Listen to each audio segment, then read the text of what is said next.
పాకిస్తాన్ ఖైబర్ పఖ్తుంఖ్వా ప్రావిన్సులో మానవ హక్కుల ఉల్లంఘనలు మరోసారి తేటతెల్లమయ్యాయి. పాక్ వైమానిక దళం జరిపిన దాడుల్లో కనీసం 30 మంది పౌరులు బలయ్యారు. చనిపోయిన వారిలో మహిళలు, చిన్నపిల్లలు ఉన్నారు.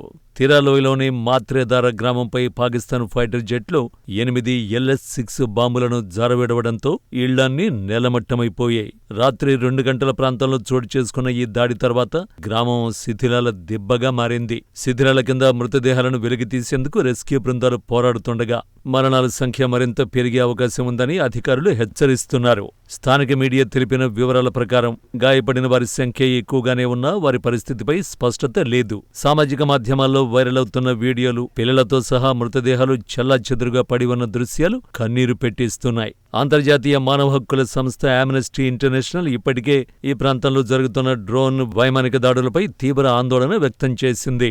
జూన్లోనే విడుదల చేసిన నివేదికలో పాకిస్తాన్ అధికారులు దాడుల సమయంలో పౌరులను రక్షించడంలో ఘోరంగా విఫలమవుతున్నారని దక్షిణాసియా డిప్యూటీ రీజనల్ డైరెక్టర్ ఇజాబెల్లే లాస్సీ ఆగ్రహాన్ని వ్యక్తం చేశారు. 2025 జనవరి నుండి ఆగస్టు వరకు మాత్రమే ఖైబర్ పఖ్తుంఖ్వాలో 605 ఉగ్ర ఘటనలు చోటు చేసుకున్నాయి.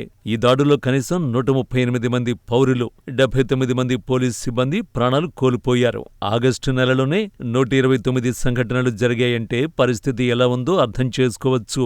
ఇటీవల భారత్ నిర్వహించిన ఆపరేషన్ సింధూర్లో పాక్ ఆక్రమిత కశ్మీర్లో 9 ఉగ్రవాద స్థావరాలు ధ్వంసం కావడంతో జైషే మొహమ్మద్, హిజ్బుల్ ముజాహిద్దీన్ వంటి తీవ్రవాద సంస్థలు కొత్త స్థావరాల కోసం ఖైబర్ పఖ్తుంఖ్వా పర్వత ప్రాంతాలను ఆశ్రయిస్తున్నాయి.